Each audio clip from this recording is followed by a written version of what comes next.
Education ends after 8th grade. For Amish girls, formal schooling stops at the end of 8th grade.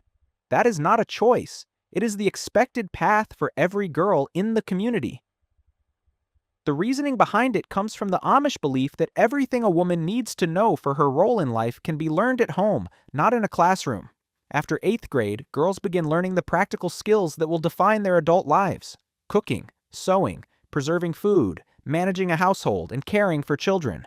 Some women go on to teach in Amish schools, but that too ends once they marry. The community does not view this as a limitation.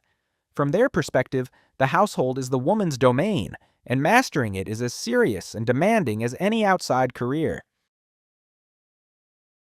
No cutting of hair. Amish women do not cut their hair. Ever.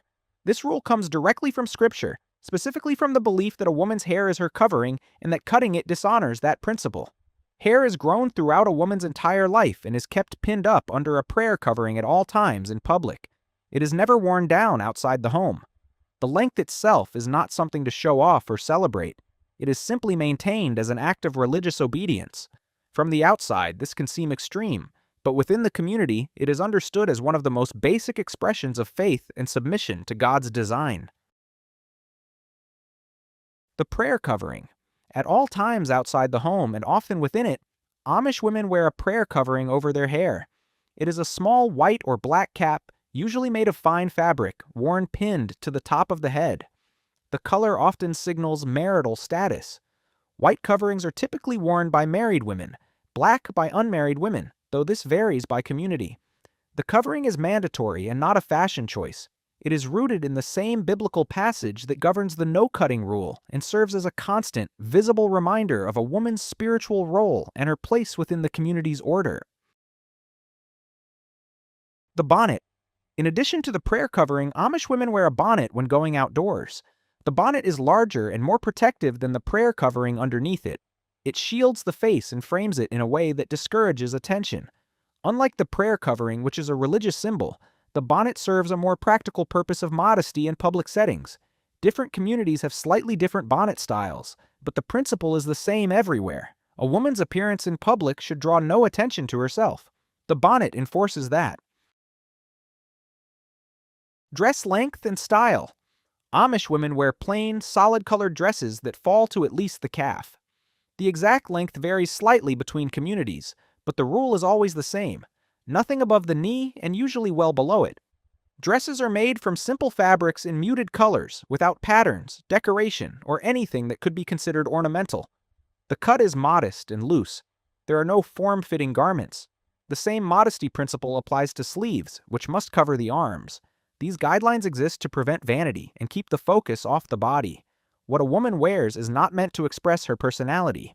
It is meant to express her humility. No buttons. For Amish women, buttons are forbidden. They are considered a luxury item with too much potential for vanity, since decorative buttons have historically been associated with wealth and status. Instead, women fasten their clothing with straight pins or snaps. Men in the community are allowed buttons, but only plain, functional ones. The no-button rule for women is one of the more specific and rigid rules in Amish dress, and it applies across virtually all communities, regardless of how liberal or conservative they are on other matters. No makeup. Amish women wear no makeup of any kind. No lipstick, no foundation, no mascara, nothing. The reasoning is the same as for most of the other appearance rules. Makeup is a form of vanity, and vanity is incompatible with the Amish commitment to plainness and humility. A woman's appearance is not something to be improved upon or altered.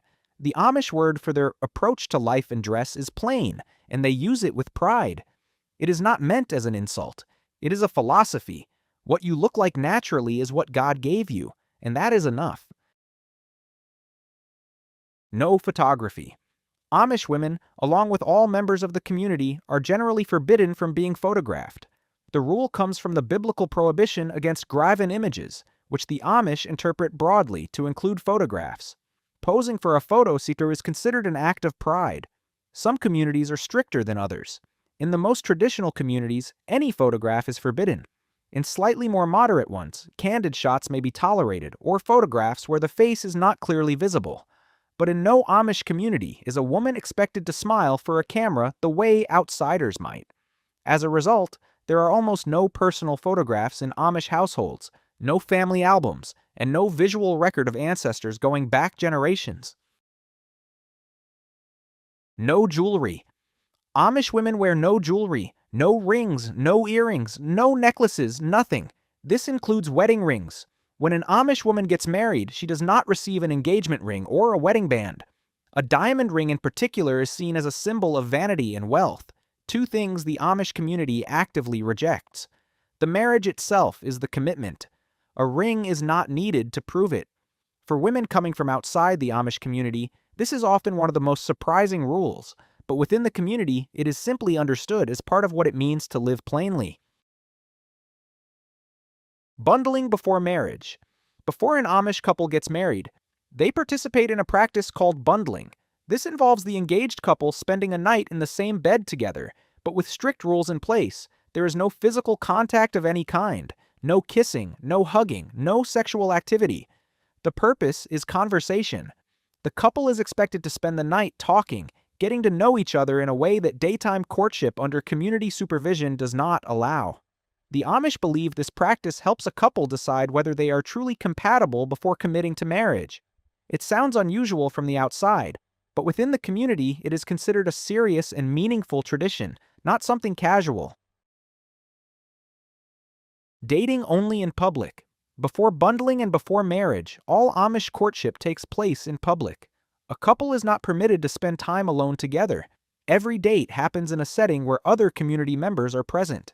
This rule exists to remove the opportunity for physical intimacy before marriage, which is strictly forbidden. The community believes that temptation is best avoided by not creating the conditions that lead to it. As a result, Amish courtship is slow, observed, and highly structured compared to what most outsiders are used to. Marriage requires church approval. An Amish couple cannot marry without the church's blessing. If the church does not approve the union, the marriage does not happen. Once approval is granted, the engagement is announced in the community newsletter, and the wedding follows shortly after. The ceremony itself is long, sometimes lasting several hours, but it is simple. There is no elaborate decoration, no expensive venue, and no white gown. The bride wears a plain blue dress, typically in a shade of blue or indigo, with her prayer covering and bonnet. That same dress will be worn again to church services throughout her life, and eventually she will be buried in it. Post-wedding night at the bride's parents' house. After the wedding ceremony, the couple does not immediately go off alone together. Instead, they spend their wedding night at the home of the bride's parents. The following morning, they clean the house as a gesture of gratitude. Then, for the next several nights, they move from relative's house to relative's house throughout the community, staying with each one and cleaning up before moving on. Only after visiting every family in the community are the couple finally permitted to spend time alone together and eventually move into their own home. For outsiders, this seems like an unusual way to begin a marriage, but within the Amish community, it reinforces the idea that a marriage is not just a private union, it belongs to the whole community. Wife submits to husband's leadership. In Amish households, the husband is considered the head of the family. The wife's role is to support him, manage the home, raise the children, and defer to his decisions on matters that affect the family as a whole. This is rooted in a direct reading of Scripture and is non-negotiable within the community. That said, within the home itself, the dynamic is more nuanced than it appears from the outside. Amish women often exercise significant influence over daily decisions and household operations. Running a household without electricity, preserving food for winter, raising multiple children, and sometimes managing a small home business requires real skill and constant decision-making. The submission is structural, not absolute. No running a business before children are grown. Some Amish women do run small home-based businesses, typically baking, quilting, or selling produce. But there is a clear expectation that this only happens once the children are old enough not to require constant attention. Infants and very young children come first. A woman's primary responsibility is to her household and her children. A business is a secondary pursuit, permitted only when the primary duties are no longer at risk of being neglected. This is not a written law in most communities, but it is a strong social expectation enforced through community norms rather than formal rules. The Ordnung. Behind all of these rules is a document called the Ordnung. It is a set of community guidelines that governs every aspect of Amish life, from dress and technology to marriage and work. Every Amish community has its own version, and the rules can vary from one district to another, which is why some communities are more conservative than others. The Ordnung is not a written constitution in most cases. Much of it is passed down orally and through observation, but it is taken seriously. Breaking its rules can result in a period of shunning, where the community cuts off contact with the person who violated the code. For Amish women, the Ordnung shapes nearly every visible aspect of daily life from the moment they are old enough to understand it.